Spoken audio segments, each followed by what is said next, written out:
মানসিক প্রশান্তি এবং সুস্বাস্থ্য একে অপরের সাথে জড়িত। কারণ আমরা প্রায় সময় বলি মন ভালো তো সব ভালো। এর পিছনে কিছু সায়েন্টিফিক ব্যাখ্যা রয়েছে, আজকে আমি আপনাদেরকে সেগুলো নিয়ে বলছি। আমাদের যখন মন অশান্ত থাকে বা মন খারাপ থাকে তখন হচ্ছে আমাদের একটি হরমোন নিঃসৃত হয় কর্টিসল নামক, যেটি হচ্ছে আমাদের স্ট্রেসের মাত্রা বাড়িয়ে দেয়, যার ফলে আমাদের হার্ট অ্যাটাক, অস্বাভাবিক হার্টবিট অথবা হাই ব্লাড প্রেশার বা টাইপ 2 ডায়াবেটিস এগুলোর ঝুঁকি অনেক সময় বেড়ে যায়। আর আমাদের মন যখন শান্ত থাকে বা ভালো থাকে তখন সেরোটোনিন নামক একটি হরমোন নিঃসরণ হয়, যেটি হচ্ছে আমাদের ভালো খাওয়া, ঘুম অথবা ভালো কোনো কাজের অভ্যাস এই জিনিসটাকে আরও বেশি ত্বরান্বিত করে।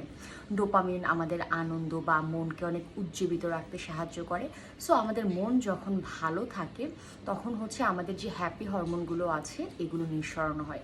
আর মন যখন খারাপ থাকে তখন কর্টিসল হরমোন নিঃসরণ হয়, যেটি হচ্ছে আমাদের বললাম ডায়াবেটিস, টাইপ 2 ডায়াবেটিস, তারপর হচ্ছে আপনার হার্ট অ্যাটাকের ঝুঁকি, অনেক সময় হচ্ছে আমাদের খাবার হজম করার যে ক্ষমতা সেটিকেও কমিয়ে দেয়, রোগ প্রতিরোধ ক্ষমতা এগুলোকে কমিয়ে দেয়।